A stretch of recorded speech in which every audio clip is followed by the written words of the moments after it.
Ladies and gentlemen, thank you for your attendance tonight. We welcome you to this distinguished lecture in international affairs, co-hosted by the Wheatley Institution and the Brigham Young University Museum of Art. My name is Stephen Jones, and I'm the Dean of the College of Fine Arts and Communications. We're most pleased to have with us tonight Professor Syed Hossein Nasr from George Washington University, who will be formally introduced later on. I can tell you you're in for a real treat tonight. I had the privilege of joining Dr. Nasr at lunch, and as he spoke to those much more knowledgeable than I was reminded of something I had read in one of the BYU Islamic Translation Series books. This is a fairly recent book on the nature of learning. And the Islamic scholar whose name fails me right now, I should have prepared, I didn't plan to say this, but he said that essentially knowledge would not give anything to you until you gave all of yourself to it. And Dr. Nasr is one who has dedicated his life to giving himself to knowing the topic which he'll address regarding truth and beauty. We are met here near the end of a wonderful exhibition that has come to BYU after many years of hard work, and I hope that you've had a chance to see Beauty and Belief. If not, the museum will be open after the lecture, and you'll have that opportunity. The museum and the College of Fine Arts and BYU are so pleased to present this exhibition. It represents, I think, a significant statement in our commitment to building bridges across diverse groups that normally might not immediately understand one another, and through cultural understanding and cultural exploration come to love and appreciate and value highly the things that they share and that unify them. I think we stand at a moment of tremendous opportunity in the world in terms of building bridges. And this exhibition is something that I certainly feel is important, not only for our local community and university, but in the other areas of the United States to which it will soon travel. Bridging those differences is a task larger than can be accomplished or mandated through political will. It won't come alone through education or science or technology.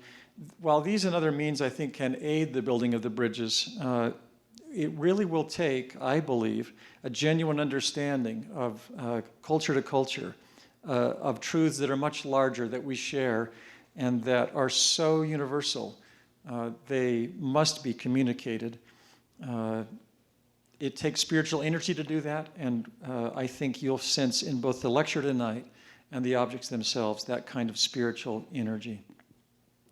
We would like to recognize tonight Stephen and Martha West, who chair the Museum Leadership Council. They have generously contributed to this exhibition. We also recognize Museum Leadership Council members Ray and Rita Hinkson and Curtis Atkinson.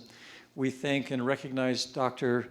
Mary Farnakian, who is a member of the BYU faculty, who, with her husband, Hushang Farnakian, have contributed art objects to the exhibition tonight. I'm pleased now to turn time to Richard Williams, who directs the Wheatley Institution. He will formally introduce our guest speaker and other guests and introduce you to the program. Dr. Williams.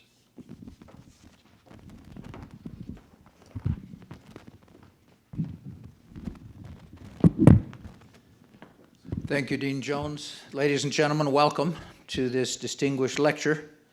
As Dean Jones mentioned, just sponsored jointly by the Museum of Art and the Wheatley Institution. It's been our pleasure to be involved in this event. It's also been a great pleasure, I have to say personally for us, to have been able to spend the day with who I hope is now our good friend, Dr. Syed Hossein Nasr. There is no finer gentleman and more gracious guest and more gracious colleague than he. We're pleased also to have with us Dr. Terry Moore, who has come as an associate of Professor Nasr, and we've enjoyed getting to know him. He and I had a very lively conversation at dinner. We're grateful to also to acknowledge the presence of Dr. Sandra Rogers, the International Vice President at BYU, who is representing the administration. She's also a member of the Board of Overseers of the Wheatley Institution. I'd like to mention particularly Jim Toronto, who is here as the academic coordinator over the Middle East Studies and Arabic program here at BYU. We have other distinguished guests and colleagues who we've had the pleasure of entertaining this evening. We appreciate your attendance, and we look forward to Professor Nasser's comments. As is our custom at Brigham Young University, we'll begin our evening together with a prayer. It will be our pleasure to have Imam Ahmad Salah offer that invocation. Following the prayer, it will be my pleasure to introduce Dr. Nasser more formally. Imam Salah. Thanks, Dr. Williams. Assalamu alaikum, everyone.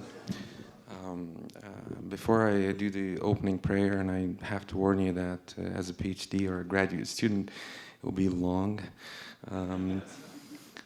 But let me read this verse from the Quran. I'll read it first in Arabic and then read the closed translation, inshallah.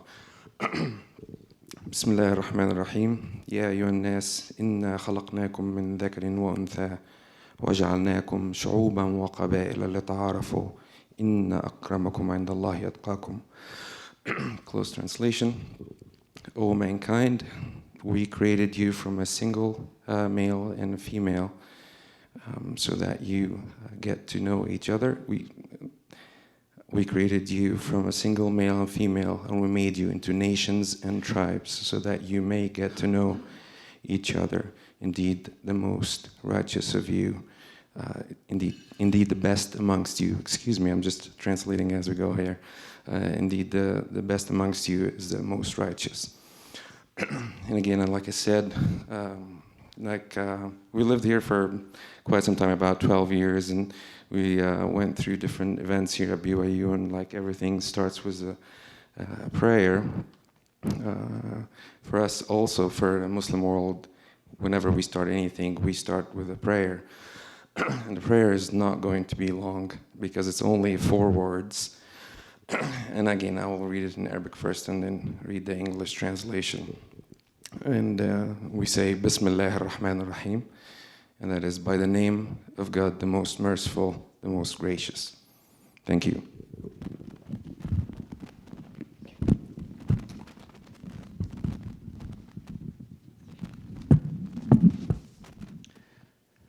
Saeed Hossein Nasser is a university professor of Islamic studies at George Washington University. He is a Muslim Persian philosopher and a renowned scholar of comparative religion. Dr. Nasser was born to a physician of the Persian royal family. His father was one of the founders of modern education in Iran. Dr. Nasser was sent to the United States for education at 13, ultimately receiving a BS and MS from MIT and a PhD from Harvard University. He has taught at Harvard, Tehran, Sharif, and Temple universities, and at the University of Edinburgh. A prolific scholar, Dr. Nasser has lectured widely throughout the world and has authored over 50 books and 500 articles on Islamic studies, as well as comparative philosophy and religion, philosophy of art, and the philosophy and religious dimensions of the environmental crisis. It's our pleasure now to hear from Dr. Saeed Hossein Nasser.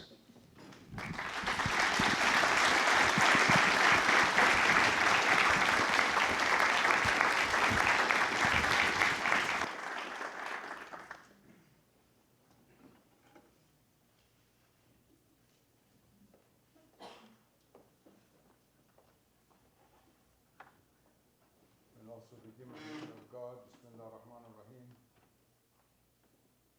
Dean Jones, Dr. Williams, other distinguished functionaries of this university.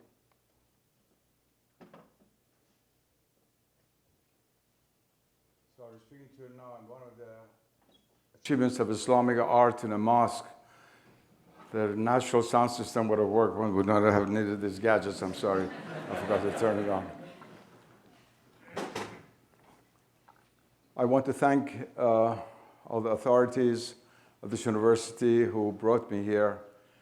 To be frank with you, I'd never visited Provo before. While having visited your sister or brother or maybe distant cousin university in Salt Lake City many, many times, I had always associated Utah with Salt Lake City and was always standing in the middle of the desert. You had one of the best programs in Middle Eastern and Islamic studies in the United States, thanks essentially to two men who did a lot for the state of Utah and fields of study pertaining to what I'm going to say tonight. Alert George Atiyah, who was a Christian Arab, and Khosrow Mustafi, a Persian Muslim scholar from Azerbaijan, from Iran. Both of whom have died, God bless their soul, who together created one of the major libraries in this country concerning the Middle East, both Arabic and Persian, Iranian part of it, and subjects pertaining thereto. And from the 1960s, I used to come here to lecture. When I was Vice Chancellor of Tehran University, we established a program of exchange with the University of Utah, sending both students and faculty and receiving them, and also exchanging books. There are over 30,000 books at a distance of 45 minutes drive from you there, which I sent personally to the University of Utah Library, as a response for which we got 30,000 books. We send them people who could teach people the poetry of Hafez. They would send us people who know how to cure cows. That we were especially interested, of course, in all of the medicine and art dealing with agriculture, for which the state is so well known. And you cannot imagine what it means for me to come to this state. I also must tell you this little anecdote before I begin. I owe a lot. When the Iranian Revolution took place, I was in London. And for years and years, Harvard, Princeton, these places had been trying to get me. So I wrote to these places saying that I'd come out of Iran. It was the middle of the year. It was not possible for them. And there were political things going on and into which I will not go. The president of the University of Utah was David Gardner. And as soon as he heard that, he took a special bill to the University Senate and asked me to become a distinguished visiting professor at the University of Utah. And so I left London for Salt Lake City. I came down the plane, 4 people from the FBI with big hats standing at the plane to protect me as guards because of what had happened. I told them, go home. I would like nothing better than to be buried in the land of Utah. But unfortunately, nobody shot me. So here I am, 30 years later, still lecturing and talking and preparing students. And now I have my first intellectual relationship with this university. And that is one of my books will appear in the next volume in the series of this university, bilingual editions, which under the direction of Professor Peterson is coming out. Of all places, in this Brigham University in Utah, this is the best in the world, of the Western world, this is a bilingual series, which many universities, including Harvard, tried to do, and they did not really succeed. But here now you're doing it, and I feel proud. I'm sorry he's not here now, to be part of this very important academic endeavor. Now let's get to the subject for which I've come here and about which I shall speak: Islam, truth, and beauty. Let me congratulate this university for being able to create an exhibition of this order to start with, an exhibition of Islamic art of the highest quality, both as far as individual objects are concerned and the flow of forms and ideas as one goes from one room to another. I had the privilege of seeing it this morning. And what I shall do tonight for you is to try to bring out some of the deeper meaning of Islamic art. Now that you have this remarkable exhibition here, which is one of the best I've seen in this country. Let me begin with the universal principle. No authentic expression of the truth is ever separated from beauty. The famous saying of Plato, that beauty is the splendor of the truth, is one of the most profound statements ever made. Everything that is true is beautiful, including with the human soul, the highest for work of art of God. When it's truthful, there's a beauty in the soul. That's the highest form of beauty. And in Arabic, it's quite interesting that the word for goodness and virtue and beauty, ihsan, are the same.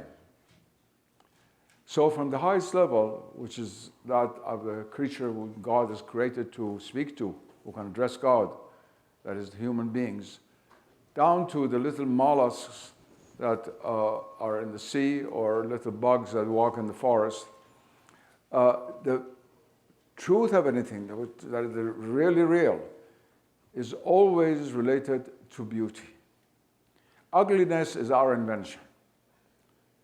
The possibility of negating the truth in the human order is the origin of the creation of ugliness.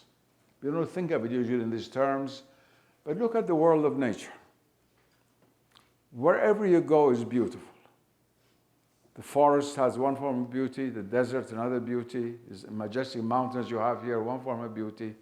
The much lower rolling hills of Virginia, near where I live, have their own beauty. Flowers have their own beauty. The sea has its own beauty. Have you ever seen ugliness in nature? Don't say, oh, yes, I saw a shark eating a smaller fish or something like that. That is not really ugliness. That's another facet of the cycle of life. But the shark itself, how beautiful is its form, to the extent that we make cars that try to look like sharks and then sell them. Ugliness is human invention. It is we who have the choice of making that which is ugly and that which is beautiful. It's starting with ourselves. We have the choice of making our souls beautiful and our souls ugly. And from that issues what we say. We have the choice of saying things which are beautiful and things which are ugly, and making things beautiful and making things which are ugly. This is the very important truth to realize. Even across the boundaries of Islam, there's no religion in which the expression of authentic truth in that religion is not combined with beauty. We might not be used to its language, but from the sand painting of the American Indian, of the Navajos and the Hopis just south of here, 1,000 miles, to the Ise temple in Japan, which is the center of Shintoism. Look how beautiful they are. Two very, very different religions. From there to the great churches and cathedrals that various forms of Christianity have created, to the beautiful Torahs that the Jews have created, to the Buddhist statuary. This remarkable wedding between the sacred and beauty is universal. And throughout history, religious truth has spoken to human beings more through the language of beauty than through the language of abstract thought, of theology and of philosophy. I happen to be a philosopher, but how many people read my books? But if I write a beautiful Persian poem in nice calligraphy, everybody who doesn't even understand what the poem means appreciates the beauty of it. The language of beauty is a universal language. And it's very, very important to understand this in a universal sense. But I'm not here to give you a universal lecture, a lecture on the universal meaning of beauty, but to speak about Islam. So I shall whittle down my comments tonight to the case of the Islamic tradition. First of all, in Islam, we can ask the question, what is the truth? Ma al-haqiqa, the question has been asked throughout Islamic history, going back to the time of the Prophet. What is the truth? The Quran, the sacred scripture of Islam, is essentially a document that is concerned with the truth. What is true, what is false? What is good, what is evil? What is ugly, what is beautiful? The criteria which enable us to distinguish between these categories of opposites which govern our life are what the Quran is concerned with. And here at the fountainhead of what for Islam is the truth, that is the revelation from heaven, again you have this wedding between truth and beauty. The 1.5 billion Muslims in the world today, they never experienced the Quran outside of either beautiful sound or beautiful form. They either see beautiful calligraphy on buildings, at home, in books, or they read it themselves, or they hear it. You never hear ugly recitations of the Quran. The highest form of oral art, the highest form of music, although it's not called music in Arabic, is the chanting of the Quran. So in the Islamic experience, truth, which is associated with the Quran, always appears in a dress of beauty.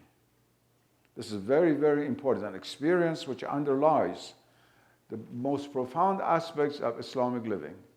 And one of the most devastating and terrible things that has occurred in the last 200 years in the Islamic world is, on the one hand, the modernism coming from the West, which is opposed to beauty and to Islamic art, which has destroyed so much of the Islamic civilization. So many of the great Islamic cities have been turned into slums by modernists, by people who have studied modern architecture in France and Germany and the United States and other places, and they're not traditional Islamic architects, or by fundamentalists, or the other side of the coin of modernism, a more recent phenomenon in the Islamic world, who are totally indifferent to beauty. For them, the destruction of a 1,000-year-old mosque that just happened in Mali 2 weeks ago. It's as if you took a wastebasket and threw your handkerchief into it, dirty handkerchief into it. It's really a great, great tragedy. And it's also time for the Islamic world itself to wake up to this reality. Because if you look at Islam, it's impossible for Islam to survive as a religion without beauty. Beauty is the hallmark, has been, of everything Islamic throughout history. Look at the literature, look at the art, look at the poetry, look at the ground upon which people sat, that is on Persian carpets or Anatolian carpets, among masterpieces of world art, the rooms in which they lived, the sounds which they heard, and so forth and so on. So in the Islamic experience, it is not what you read in the newspapers, that Islam is just a set of rules and laws and do's and don'ts and very harsh religion and punishment. Yes, God is just and He punishes, and we have that in the Old Testament even more than we have in the Quran. If Islam is the religion of God as the judge, so is Judaism, so is Christianity, which accepts the Old Testament as part of its sacred scriptures, so is Mormonism, so is every other religion. That doesn't mean that the other aspect of beauty is to be neglected, especially in the Islamic context. If you talk about metaphysically, theologically, what does it mean to talk about the truth? The truth means that, first of all, there is God. God is transcendent. He is one. He's beyond all qualities. He's beyond all quantities. He's beyond all that can be said of it, him, her, is beyond all pronouns. At the same time, it's a God who has created, who speaks to us, who, although beyond everything, is our interlocutor. It's a God who is it, at the same time thou, to whom we can speak. And this truth, this divine reality, while beyond all qualities, has manifested itself through its names, which are in the Quran, and attributes which are in the Quran and the Hadith of the Prophet, and the acts which he has performed. This is the heart of the truth of Islam. And all of this is contained in a single sentence, La ilaha illallah. There is no reality or there is no divinity but the divine reality, which is the formula of oneness, but also formula of returning everything back to God.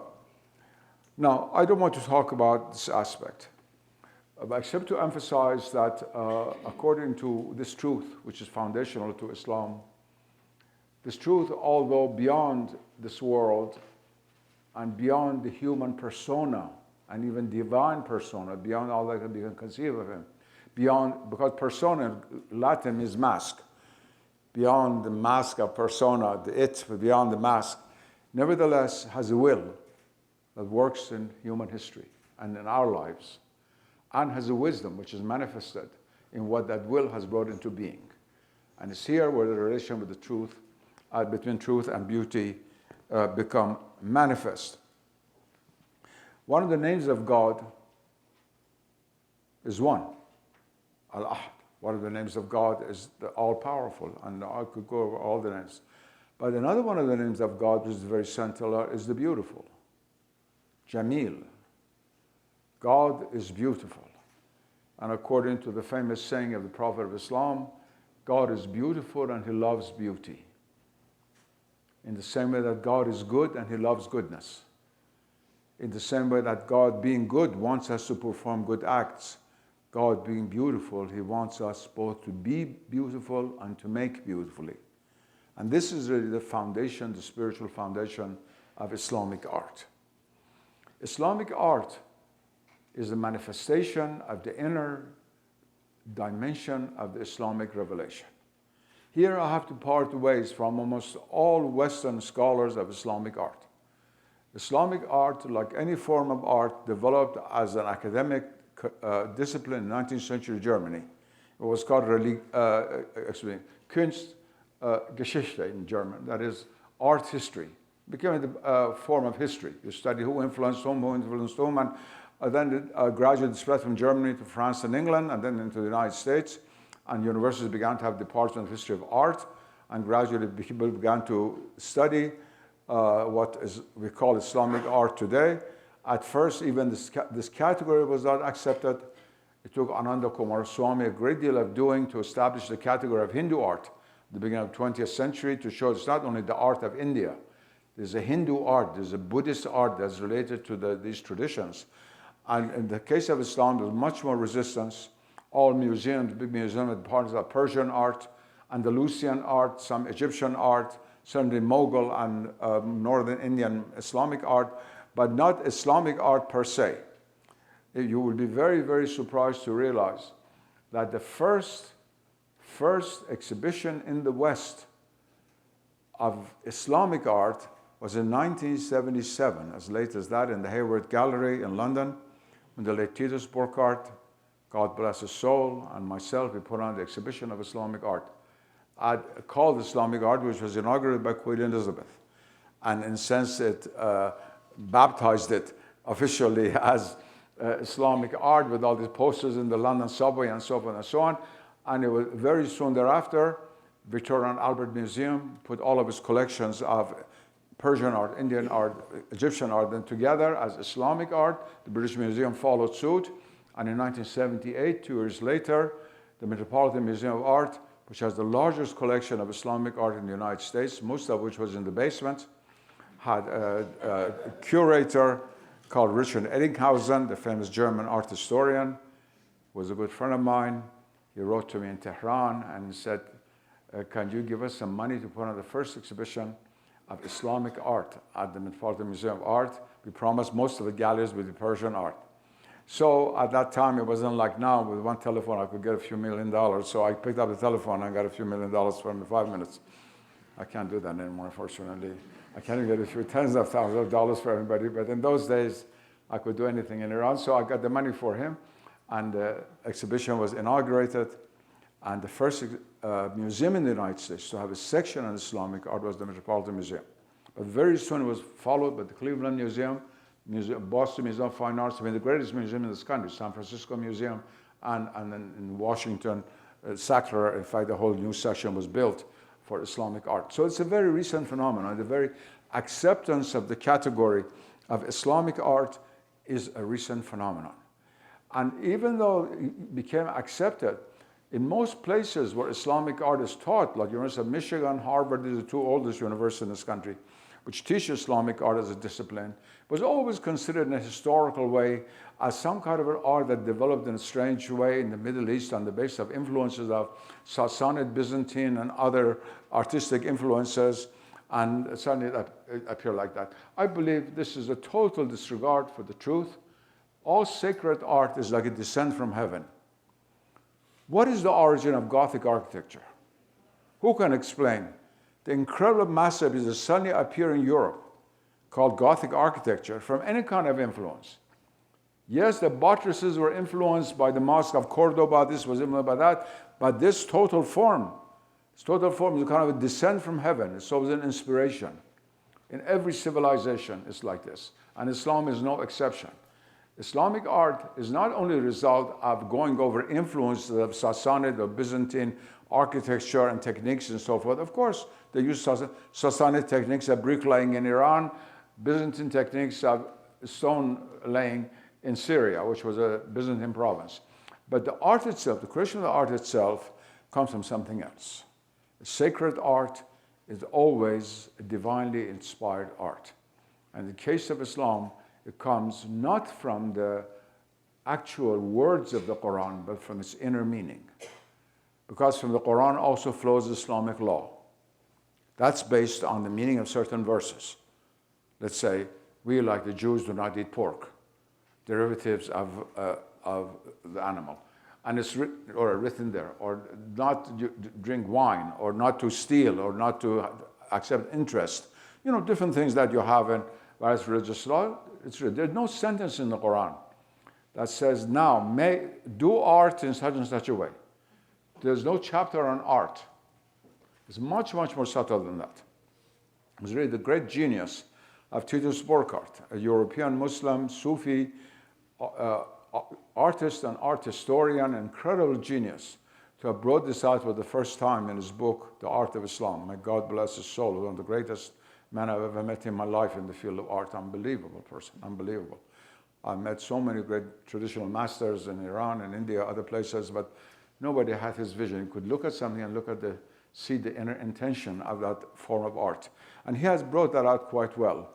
Where the Quran comes from is Islamic art comes from is what we call the haqiqah, the inner truth of the Quran. Yes, the injunctions of the Quran set certain social conditions for the development of the Quran. Certain social conditions. I will just give you one example. According to Islamic law, going back to the Quran, private spaces for private living should be private. That is, you should not have a house with a garden and then an apartment looking right onto the garden where you and your wife and children and so forth do not have the freedom to go about in any way that you want. You see how we've destroyed Islamic art in modern Muslim cities where you go to exactly what is happening. But in traditional Islamic cities, this was always observed. That is, the space of the garden, or no matter the house wall, the courtyard, was always private. Now the condition for that was set by the Quran. But now how you make a beautiful courtyard in Morocco, a tile work, a little fountain, one or two little trees which symbolize the whole of creation, incredible works of art which were created in gardening, the art of gardening, and not to talk about the architecture itself. All of that comes from the inner meaning of the Quran. It's a very subtle thing. It was handed down through generations and flowered in the various forms of Islamic art. Alas, in an introductory lecture like this, I do not have time to go over the metaphysics and the cosmology and of this haqiqah, this inner meaning of truth as relates to art forms and the significance upon the human mind, this whole science unto itself. I really cannot go into it, but at least I can point out the nexus that exists in Islam between the haqiqah, the inner meaning of the Quran, and Islamic art. Not either or what is written in the Quran is outward meaning, or even the sounds necessarily. Although when we talk about the sounds of the Quran, they are in a subtle way related to the spaces created in Islamic architecture, to which I'm going to turn in a moment. Now, this haqiqah, this truth, which is central to the Islamic message, of course, involves many things. It involves ethics, human life, social life, political life, economic life, scientific life. In a sense, everything Islam is accommodated from the Quran, from books of mathematics of Khayyam to the poetry of the same Khayyam or Ibn Arabi or somebody else, everything. But as far as it pertains particularly to art, I want to point out some of the ways in which the Islamic understanding of the truth in its application is related to the particular art form that Islam creates. The sentence you have to pay close attention to. I said in its application. Because in a universal sense, truth has no boundary. It is true that I'm now speaking in English, and I use the word true, which comes from Anglo-Saxon, or you could use the word veritas coming from Latin. And if I were speaking Arabic or Persian, I would be making another sound system coming out of my mouth, which would say haq, haqiqa, all kinds of things, rasti, and many different words. But the boundaries there are linguistic, whereas the concepts are universal. Whereas when we get to the domain of art, the form itself becomes much more particularized, like the form of language. And it's the inner meaning that is universal and is universalized. but it's much more difficult to grasp. It's, for example, Westerners in the Middle Ages could not read the language of Hindu art. After colonization of India by Great Britain, this became much more popular. Now every educated Englishman can look at a beautiful Hindu statue and appreciate it. They gradually learn the language. In the same way that Seiji Ozawa becomes the conductor of the Boston Symphony. A Japanese who should know nothing at all about Western music is the conductor of I think, the premier orchestra of the United States. Well, after I was studying in Boston, I'm a bit prejudiced, but anyway, the Boston Symphony is way up there. That can happen. That can happen. And paradoxically, Western people have today a more global taste for art than Eastern people. Someone from Nepal has never seen any Persian art or French art, but someone from France has probably seen both Persian art and Nepalese art. So there is this, because of the opening up in the West, which also destroyed much of Christian art, nevertheless made an opening towards other forms of art, whereas in the Islamic world itself or other traditional worlds, that opening is not that great. But we must nevertheless understand, get into it, and understand why there are these particularities. Why is it that whenever a Christian studies the art of another civilization, the first thing that comes into its mind is painting?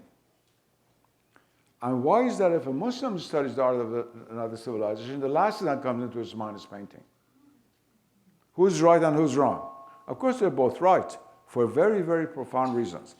Each expression of the truth below God, who's the absolute truth, each expression of the truth in form of various revelations, various religions, also brings with it a particular understanding of the hierarchy of art. What is universal in the hierarchy of art of all religions, of all traditions, from Taoism to Judaism, is that the highest form of the art is the art that deals with God, with the sacred, with Tao, with the absolute reality, however you want to name it. Again, we get into the difference in name, but the concept is in the ultimate, the ultimate. Now, once we understand that, gradually it becomes clear that for Christianity, yes, its view of the hierarchy of art is based exactly on this. But in Christianity, what is the highest? It is a depiction of the Word of God. For Christianity, that is Christ. Therefore, the highest art is the icon. The icon, or followed by the sculpture of the icon. That is either two-dimensional or three-dimensional, you might say, icon.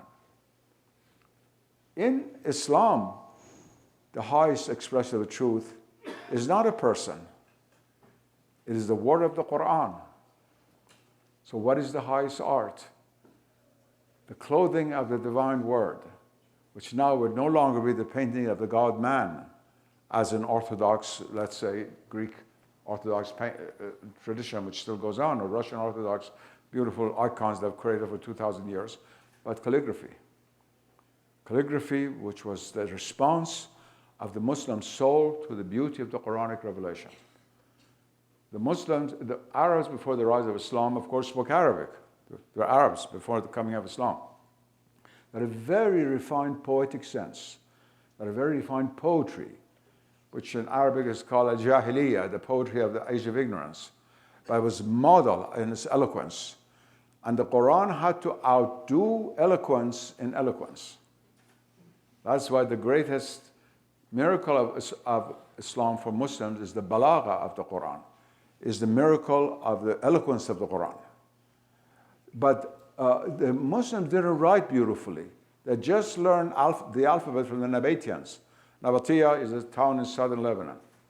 And they created an alphabet which was adopted just a century before the coming of Islam into Arabia itself. And we have some documents.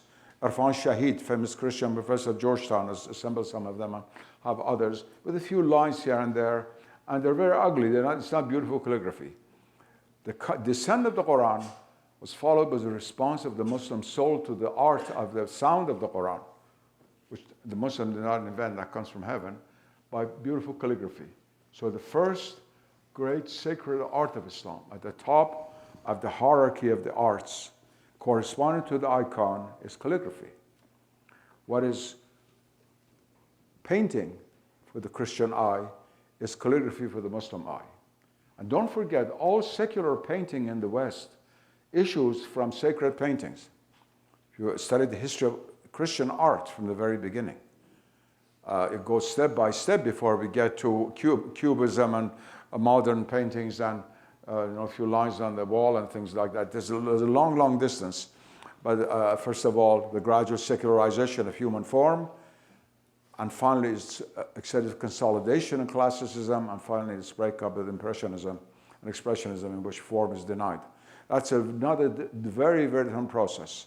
Another with Islamic art, but as either Christians or non-Christian Westerners, if you try to understand Islamic art, try not to use the same categories. It just happens that in the Christian West, calligraphy is a very minor art. If you take 4 great civilizations next to each other, China, India, Islam, and the West. In Islam and China, calligraphy is the highest form of art. In Taoism also, Taoist calligraphy. If you write the Tao Te Ching, you just cannot throw in the wastebasket. That sacred burning urns in the Middle Ages in China, because any writing might have a character from the Tao Te Ching or Confucius in it. It was burned ritually, it was like that. Whereas the other two, India and the West, of course they have the Devanagari in Sanskrit, they have Latin lettering, and some of it is very beautiful. Doesn't play the same role. Doesn't play the same role. When you go to see this exhibition upstairs or downstairs, wherever it is, do not try to look for a painting as if you're going to the National Art Gallery and looking where Rembrandt is and see the painting of Christ or the Virgin, the very gentle Virgin that he painted. Do not look for that. That's not the central art. It's based on another hierarchy. The hierarchy of Islamic art is determined by the understanding of the truth in its Islamic context, which is based on absolute transcendence, opposition to all anthropomorphic images of the divine, but based on God speaking to man through a sacred language. Therefore concentrates on an art of the language, which is calligraphy. And the second great art in Islamic civilization was related to very much to the first, not in our mind today, but it's the deepest sense, architecture. It says in a hadith of the Prophet, and where God addresses the Prophet of Islam, he says, "Verily, I made for thee the whole of the earth thy mosque." Ja'alna al-masjidan. We use the word masjid for mosque. The word mosque itself in English comes from mosquita, comes from Arabic masjid, means the place of prostration. One of the forms of prayers that we use daily with Muslims is that we bow down and put our head on the ground before God. That's called sujood. That's the lowest form of the movement of the body and the highest form of humility before God. And so the mosque is called, that's where you do it. The very word mosque is not an Anglo-Saxon word. It's an original Arabic word, masjid. Now, it says in this hadith, I have made the whole of the earth a masjid for thee. What does that mean? That means if I'm here at Provo, if I have the permission of the president or somebody who was in charge, I can go in the grass and pray. I can do all the things that a Catholic can only do before an altar in a church. That is conduct the Eucharist with the priest right on the grass outside of here. That's how Islam is made. And therefore, I say this because in a sense, Islam did not need an architecture until it came out of nature into the cities. Otherwise, nature is God's architecture. The nomads had no architecture, but they're very pious people. They had no mosques. They prayed going back and forth between the high places and low places for summer and winter. And like the Indians, the nomads in the old days, they left no architecture behind. Architecture came into Islam when there was need of creating a sacred space in a space which had lost its sacrality because of human habitat. Once we began to build, we destroyed the sacred quality of natural space. We created our own human spaces. And within that, it was therefore necessary to create a sacred space. And that's how the mosque architecture began. I don't obviously have time to go over how it developed from the simple mosque of the Prophet to a century later, one of the most perfect buildings in the world, the Dome of the Rock in Jerusalem, which has no historical precedence. Nobody can explain how this thing suddenly appeared. They've written thousands of books to try to explain it away. But it's really like a sudden descent. Even ordinary works of human art cannot be reduced to their influences. I mean, any of you who's a lover of Western music, if you hear the Sanctus of B minor Mass of Bach, you cannot reduce that to any work of Buxtehude, Schutz, anybody else. It's almost inspiration from heaven that has come right down. So much more so, a major work of sacred art which still stands. And so all of this suddenly appears like this, without really historical precedence, when it is necessary to create these sacred spaces. And then from then on, wherever the Muslims go, they build a mosque. And they vary from very simple mud structures in Mali or in Chad or other places in the center of Africa to the Sultan Ahmad Mosque or the Shah Mosque, or now called Imam Mosque in Isfahan, or Istanbul, the great mosque that you've seen pictures of among great masterpieces of world art. That these two remain on the plastic arts side of the plastic arts, the peak of the hierarchy of the Islamic arts. And they have remained the peak because of the particular expression of the truth in its Islamic form. Ibn Arabi, Muhyiddin Ibn Arabi, the great sage, Andalusian sage, writes in one of his books, he said, for Muslims it's forbidden to depict the image of the divinity. But let us not criticize Christians for whom these depictions were allowed by another dispensation from God. It's very interesting that traditional Muslims, but not like these people running, destroying churches right now in Iraq because being angry for all the bombs that the American army threw on their heads. Unfortunately, the Christian community in Iraq was almost completely destroyed thanks to the invasion of Iraq, of course. They've been there for 1,400 years. But putting these horrible acts aside that's going on now, which are already due to very immediate conditions and causes, the Muslims are always very appreciative of Christian painters of the icons. When Shah Abbas, the great powerful Persian king, established Isfahan as his capital, and he brought a number of Armenians, but were very good craftsmen, and settled them across the river, across the Zaindaru River, where Mr. Miller was playing Santur upstairs, was in Iran, and in Isfahan with me one day. His memories. On the other side of the river, they're still there. The Armenians are still there. He not only allowed them to build churches, he told them to invite icon painters from Armenia and Russia to come and paint for them, and they're still there. They're one of the most beautiful Christian churches. Looks very strange to Muslim eyes with all these paintings on the walls and so forth and so on. But the Muslims understood that. They did not oppose it.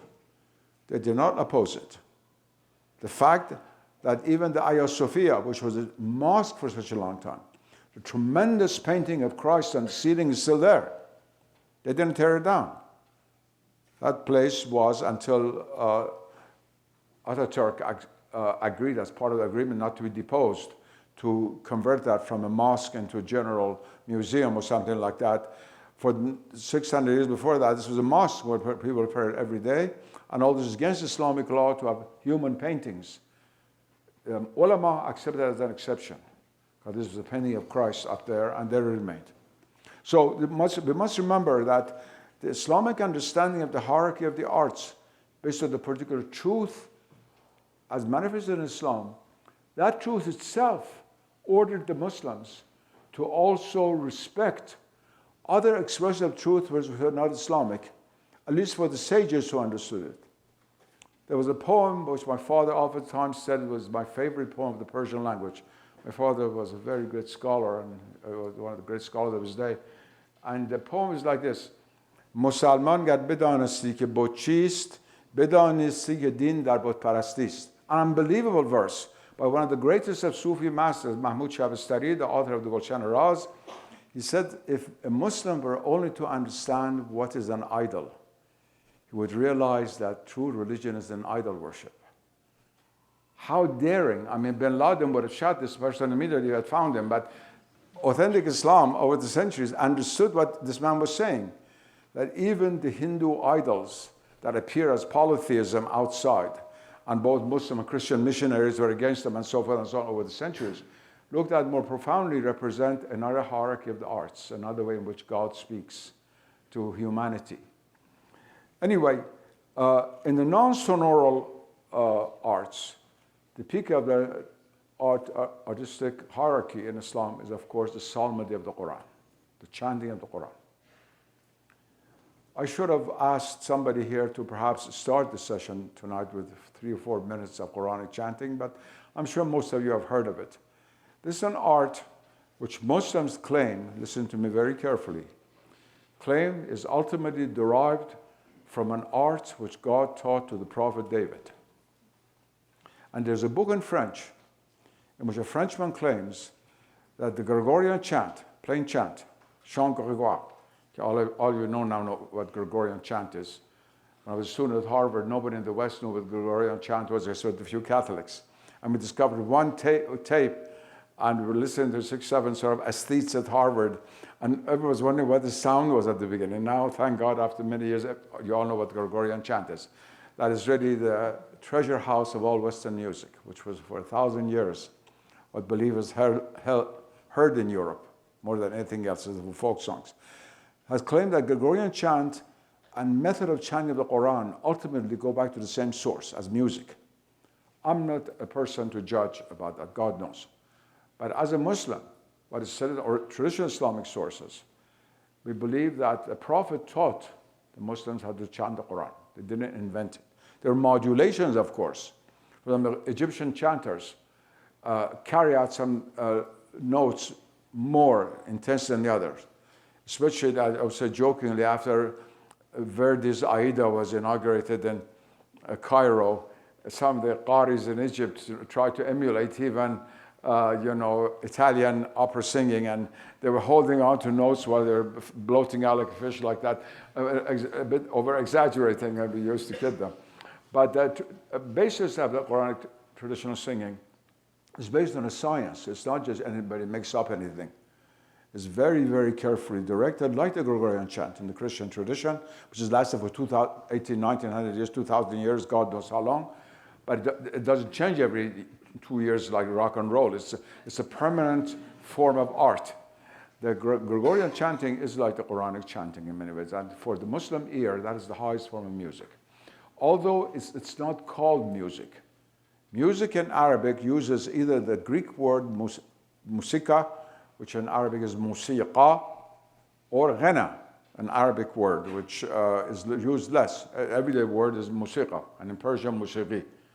And that's a very, very tall order, and the arts that were based on, especially esoteric, mystical arts, and Sufism, it's used in Sufism and sacred dances and things like that, with which I will not even deal today. And I wanted to just, because I have just a few minutes left, third, finally, after talking about these forms of arts, which we do not in the West usually associate with most important art, high art, with painting itself, the art of painting. The art of painting, quite rightly, was named by Western historians of art as miniatures, which means small. Like the prefix mini, which you attach to many things in English, in Latin it means small. Small miniature. It was always small until it went to India. We Persians, have a joke. They say very slender cucumbers, they're about this big. And they're very tasty. Once they were to India, they grew to be this big. And so with everything in Persia that goes to India suddenly grows in size. This exactly happened with the miniature. So you do have big miniatures of the Mughal period, especially individual portraits of Jahangir and Akbar and other great emperors. So it's not that all miniatures are small. And the Turks, the Ottoman Turks, also in certain miniature battles of Sultan Suleiman in the 17th century against Vienna and so on and so on, that is battle scenes which are fairly big. But the miniature began actually as illustration for books. Miniature began as illustration for books. And the first examples that we have are scientific books. The books from 1,000 years ago, the 4th Islamic century, of mineralogy, in which there are small paintings of, let's say, a piece of cobalt or quartz or something like that. A kind of mineralogical textbook illustrated. And then gradually plants. The translation of Dioscorides' famous book on pharmacopoeia. Dioscorides was a famous Greek pharmacist who collected herbs and wrote about the medical effect. Very, very important in the history of science. It was translated into Arabic, and the Arabic versions have beautiful drawings of the plants. And they were also very practical. It helped the pharmacist to identify various plants. But from that gradually grew up illustration of the Shahnameh of Ferdowsi, the epic book of kings. It was called the Homer of the Persian language, the greatest epic poet of the Persian language, or any Islamic language, nobody like him. His heroes are Arab names. The people who call Rostam in Algeria, who are not even Persians, but they've taken from the Shahnameh. He was the great hero of the Shahnameh. And are very famous also in India, very, very famous. An illustration of Khalila wa Demna, other poetical works. And then when the Mongols came and took over Asia, and for a while two cousins, one was ruling over China, the other one over Western Asia, Hulagu Khan and Kublai Khan. That's unbelievable. They exchanged scientists and painters. It's remarkable, these Mongols, they were not at all what we think of bloodthirsty people just cutting off heads. They were very much interested in the arts and sciences.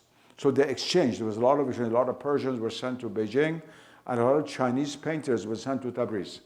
And there, gradually in Tabriz, which is to the capital of Persian Azerbaijan, a new phase of Persian miniature developed. The great miniatures of the Ilkhanate and the Timurid periods, which I think are the greatest masterpieces of Islamic art of painting. And continue the Safavid period. There were some very fine examples in this exhibition. This attracted a great deal of attention of Western art historians and connoisseurs who were interested in art as painting. And unfortunately for us Persians, there were two good connoisseurs. The English took about 90% of all the major miniature paintings of Iran to England. I use the word took as a grain of salt, of course, but it was another verb that should have been used. Anyway, today, from London, I always said to my students, take a protractor and draw a circle of 50 miles with the central protractor in the British Museum, Russell Square. About 90% of all the important Persian miniatures of the world are in that area. The other 10% survive in Iran. I guess the donkeys got heavy, they couldn't carry the rest of the load, whatever it was. That miniature tradition became very well known in the West. It was one of the great schools of painting. But it's not the central sacred art of Islam. And certain parts of the Islamic world, like the Arab world, never developed any notable painting tradition. There is folk painting in Syria and some in Egypt, but not the high art. There's nothing in Arabic art correspond to painting like this. Of course, Richard Gellinghausen wrote a book called Arabic Painting, which was about painting in Iraq. They were almost all by Persian painters, but they're in Iraq, which was being ruled by the Abbasids at that time, they were Arabs. But anyway, the little Arabic painting we have does not have the quality of the three great schools of painting. First of all, Persian, which was the mother, and then Ottoman and Mughal, India. The Mughal even influenced Rajput Hindu painting, a beautiful school of late Hindu painting in India. Now, my time is coming to an end. I want to say a few words about the relation between truth and beauty as far as the language of Islamic art is concerned, and conclude. There have been who also have said that there's no symbolism in Islamic art. I disagree completely with this thesis. Every traditional art is symbolic. And if you're a bit puzzled what I mean, symbol, originally in Greek, comes from the word symbolon, means to tie and to bind. A symbol is what binds a lower order of reality to a higher order of reality. How curious that its opposite is diabolon, the diabolic, which separates the two states, two realities from each other. It's very, very telling. Now, Islamic art, by definition, either reminds you of God or it's not Islamic art. It reminds you of something sacred, it reminds you of some divine command, it reminds you of some sacred history, or what is not Islamic art. I didn't say everything Muslims make is Islamic art. There are things that some Muslims draw to that we put in the sun, it started with start crawling and go back into the grass. That's because they have the name Ahmad or Parveen, doesn't mean that everything they do is Islamic art. I'm talking about authentic Islamic art. Islamic art is symbolic in the deepest sense, but you have to understand its language. It's not symbolic in the same way, let's say, that Hindu statuary is symbolic. Once you learn the dance of Shiva, you see a form like that, a god with many hands, dancing on one leg on Parvati, and you see the circle of fire, and so when you explain what these mean, you understand symbolism. This is not an iconic art, it's an aniconic art. Islamic art is an aniconic art. And therefore, its symbolism also is not to be sought in this way. Symbols of Islamic art comes through other ways. First of all, with nothing, through the void.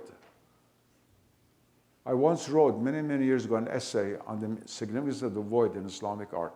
It was translated into Italian, Japanese, French, many languages. It made a lot of noise at that time because I claimed that in order to understand Islamic art, we have to look not only at what is, but also what is not.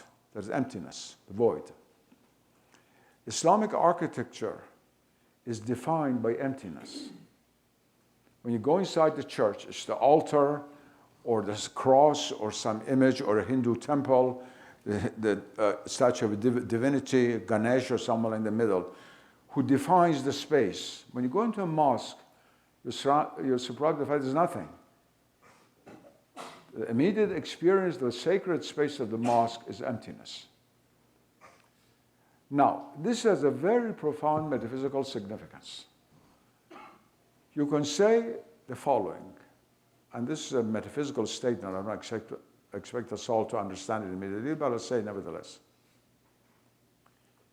If this world is something, God is nothing, no thing.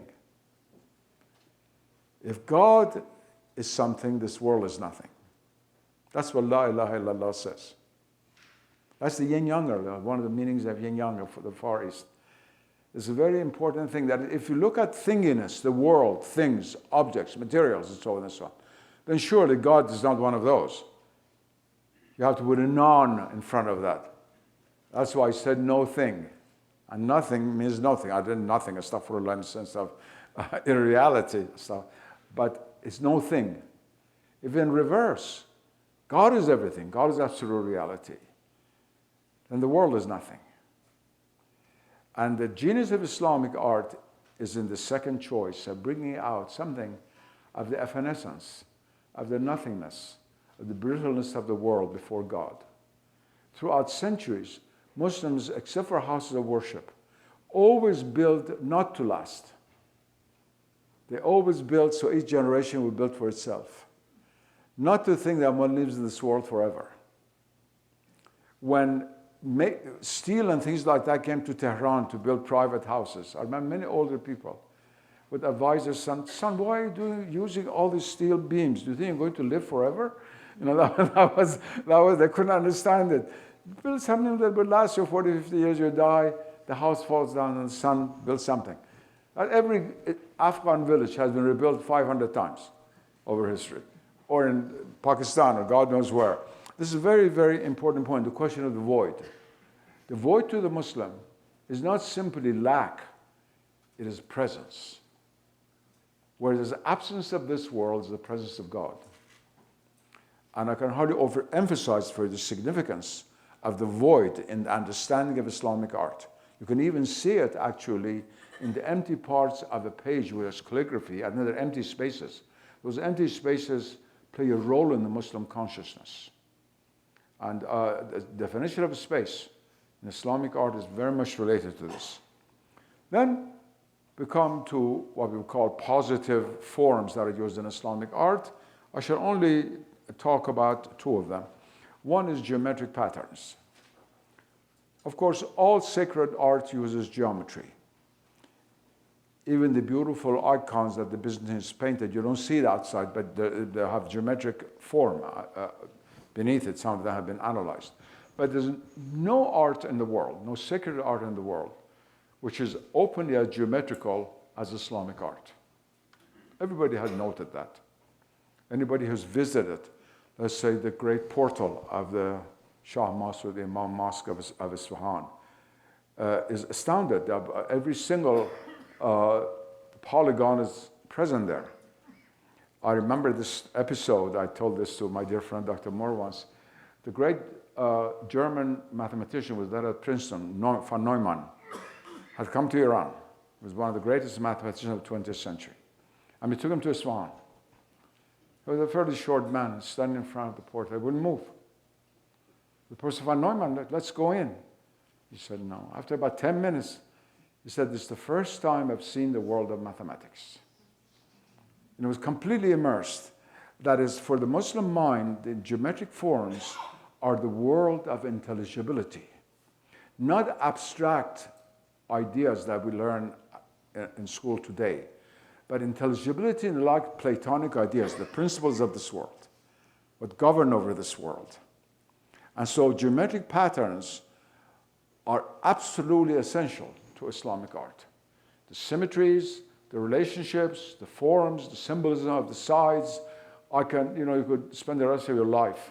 My dear friend Keith Critchlow, one of his students here right now, I got him to write Islamic patterns, but I didn't even know what Islamic patterns were. But that book is still a classical book. It does a life's work on sacred geometry, from the Greeks all the way through Western civilization. And now, fortunately, it's an established field.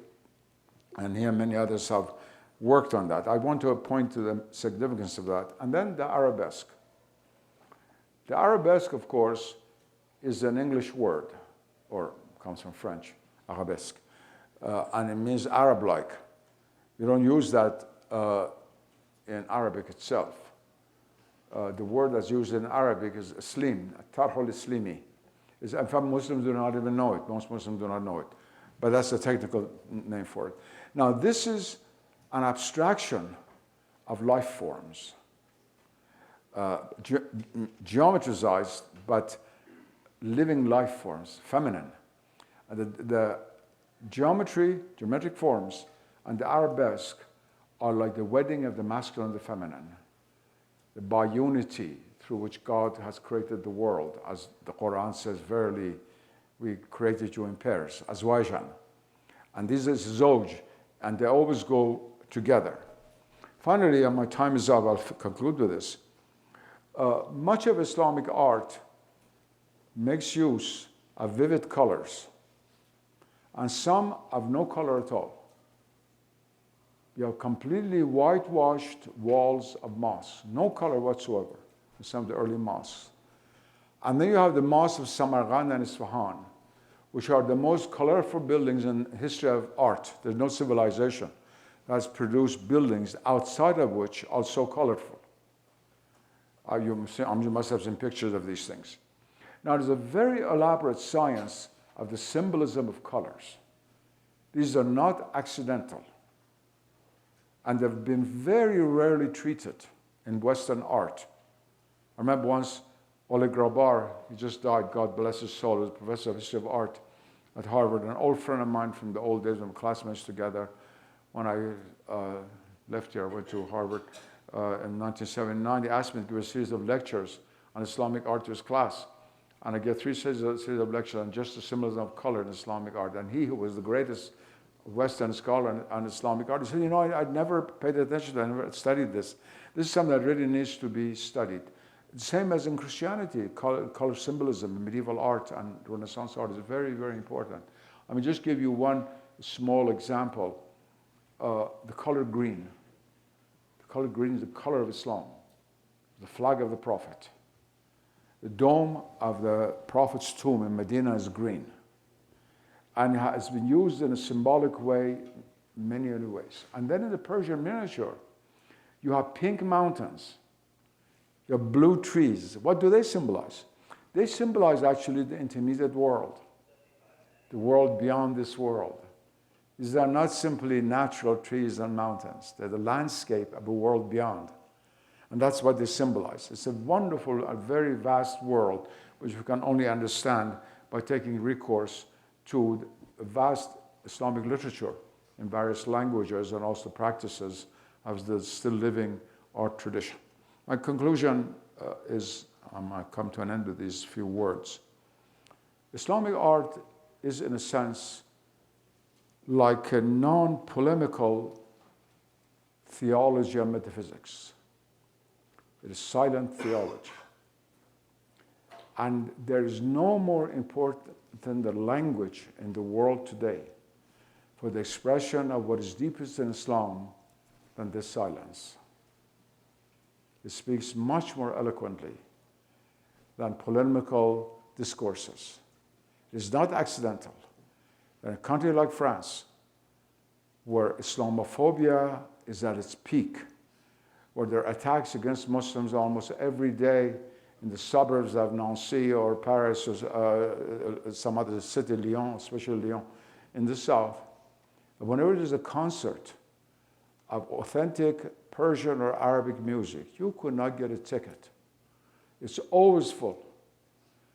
The concert of sacred art in Fez that is held every festival of sacred art is attended by thousands of Frenchmen and Germans who don't want to read at all about this Islamic and that Islamic, then opposition and so forth and so on. I'm not belittling the importance, of course, of religious discourse, theological discussions. I've been at the forefront of this for 50 years. But as a humble student of Islamic art, I think an exhibition like this is, in a sense, speaks more eloquently than 10 speakers brought here to speak about a specific subject, except that we have to learn to attune our ears to the voice of silence. If we can only do that, we will also become better human beings, not only vis-a-vis the Islamic tradition, but vis-a-vis our own. Thank you.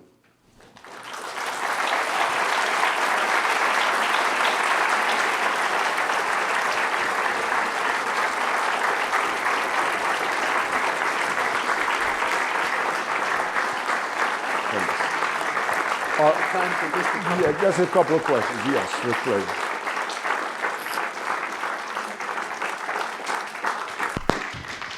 Thank you, Professor Nasser. He has consented to take just a couple of questions. The hour is late, so if we have 2 questions, please wait for the roving mic because they'll be recorded, and I think I have possession of it. Are you going to take it from me? We'll just take a couple of questions. We usually like to give students the first shot at these, if any of you have questions.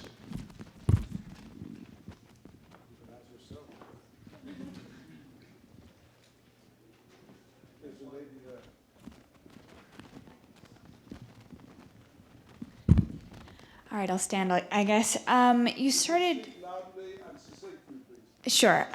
You started saying that if something was true, truly true, then it would also be beautiful.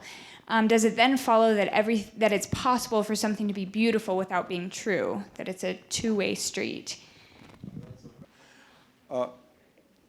Beauty, as I said, is a double-edged sword because it can ensnare, entice, as well as deliver us. And this ambiguity has been marked by many moral philosophers in both East and West. There's no doubt about that.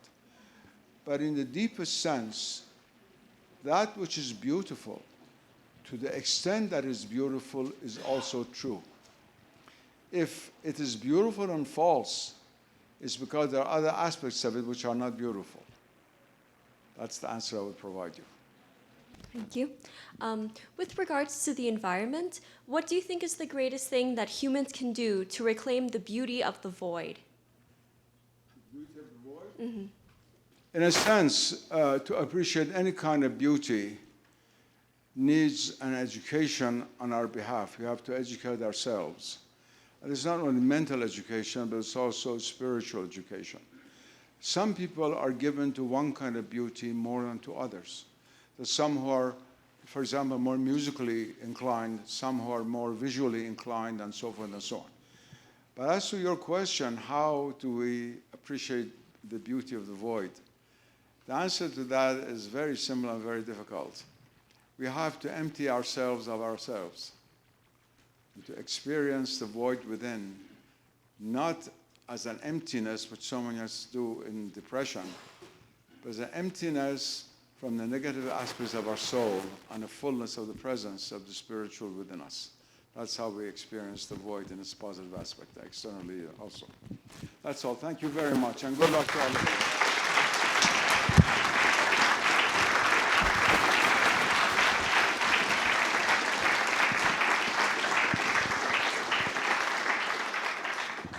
On behalf of all of us, I want to thank you once more for being with us this evening. And thank you all for your attendance. We remind you that the museum will be open until 9 o'clock. You have just about 45 minutes to visit the exhibit if you'd like to. And we have a good evening, and we hope to see you at the next event. Thank you.